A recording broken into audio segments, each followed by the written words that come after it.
Hello and good evening to all of you. Tonight is a celebration of you, our incredible members of the Women's Fund, El Dorado. We as humans use celebrations to honor traditions, accomplishments, victories, and tonight's event is a celebration of you, the change agents of El Dorado County. Tonight is also a warm welcome to those of you who are not yet members. We're delighted to have you with us. I was sitting right where you are 8 years ago in October of 2008 at the Serrano Country Club in El Dorado Hills. We don't fit in that space anymore. And that's an amazing testament, a very visible testament to the growth of this inspiring and caring group. I hope by the end of this evening, our collective energy and passion and joy in helping others is so infectious that you'll run to the membership table, Vera, and join as I did. The sheer diversity of our membership is one of the greatest strengths of the Women's Fund. Some, like Wendy Thomas, that Kathy mentioned earlier, are 7th generation residents. Some have just moved here this year.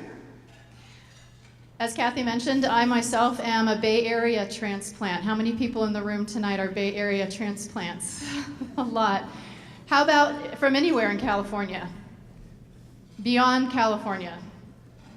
So as you can see by the raise of hands, transplants are a very prominent and growing percentage of this county.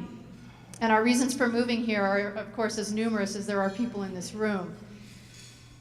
I'm probably safe in saying that one thing common to all of us is our love of the natural beauty of this county, the wide open spaces that we enjoy, and of course we appreciate the relative lack of traffic, relatively speaking, lack of traffic, noise, and light pollution.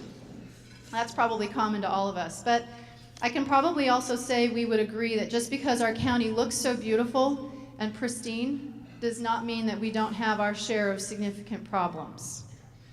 That's the very reason we're here tonight, and the very reason why the work of the Women's Fund is so desperately needed by hundreds, if not thousands, of residents who live alongside us, sometimes unseen and sometimes painfully obvious. The Women's Fund offers each and every one of us an immediate opportunity to help others who will never be able to help us in return. Whether your family's been here since 1850 or 2016, you don't have to have lived here for decades to make a difference, to be welcomed into this organization, or to be immediate change agents for the residents of this county who need our support. I'm so grateful to the Women's Fund for providing the structure and the community of like-minded women to do just this. So who am I, and why am I standing before you? As Kathy mentioned, I am a newbie. I was born in Berkeley, grew up in Marin County, and moved here 12 years ago in 2004 when my then fiance, Kyle Smith, asked me to marry him. And now I'm a pharmacist. I went to UCSF School of Pharmacy in San Francisco and received my doctorate in 1995. But I was always more intrigued by the business of healthcare rather than directly caring for patients. So I worked with several mentors and created my own residency in pharmacoeconomics, which is the study of the value of one medication or pharmaceutical agent to other treatments. Specifically, I studied how bringing a new drug to market can alter use of other healthcare resources like emergency room visits, hospitalizations, and other medications. So as you can imagine, I was recruited immediately into the pharmaceutical industry, and that's where I've enjoyed my career for the last 19 years, and hopefully many, many more years to come. Now, as Kathy mentioned, like many of you here tonight, I've always felt that my life is most stable when my time is divided across that triad of work and family and community. When I moved to this county, newly engaged to Kyle, I went in search of something where I could make a difference and put down some local roots to establish myself. One day I happened to be at Rayleigh's in Cameron Park, and I read a short essay in the Extra magazine on the El Dorado Arts Council. And I thought, I've always loved the arts, reading, music, photography. Maybe this was a good avenue for me. So I called their office and asked if I could attend an upcoming council meeting to find out what they were up to, what they were doing with their work. The board president at the time called me back and said there was an opening on their board of directors, and would I like to join? I was thrilled. I'd never been invited to be on a board before. I immediately said yes, and when I told my fiance over dinner that night, he looked across the table at me and said, "Sucker." He knew I had absolutely no idea what I was getting myself into.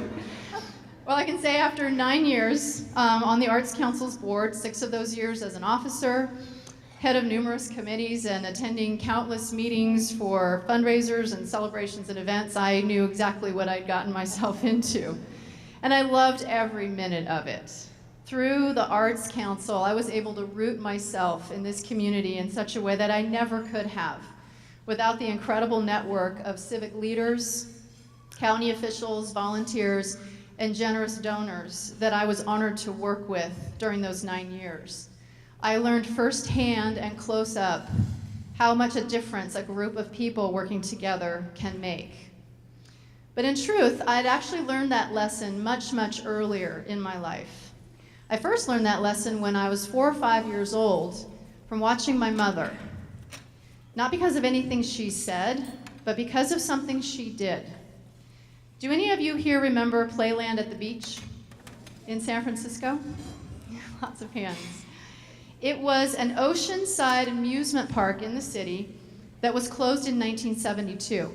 And it had a beautiful carousel that had been built in 1906 that was going to be auctioned off in pieces. There was a 10-day window to find an angel who would buy the carousel intact. My mom rolled up her sleeves, went out and found someone, and saved the carousel. It was the only time she ever left us with a babysitter, which is why I remember it so vividly. Saving that carousel was a cause that for a brief time she put even before her own children.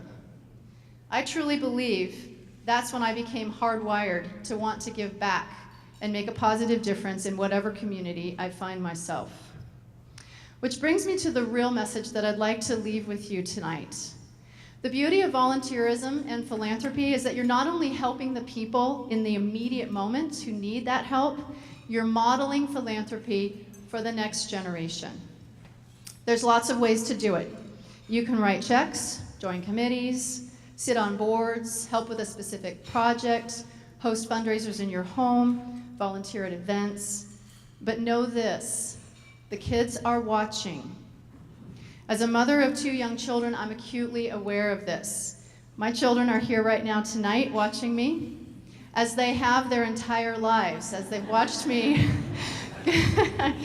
go to meetings, host events at our home, and talked about the Arts Council and the Women's Fund and helping others who can't help you back at the dinner table.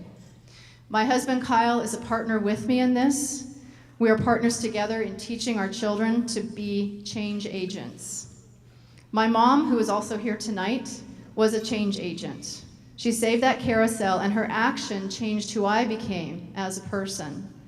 My husband and I hope that our actions change who our children are going to become, so that these terribly vital acts of generosity and selflessness and empathy are carried forward by our Homo sapiens species into the future. This may be even more crucial today in modern times, when our survival is not as dependent upon helping each other as it was thousands of years ago. There's plenty of scientific evidence to suggest that helping each other may be a natural instinct, genetically locked in place during prehistoric times when our survival as a species depended on it. But we don't live in tribes anymore.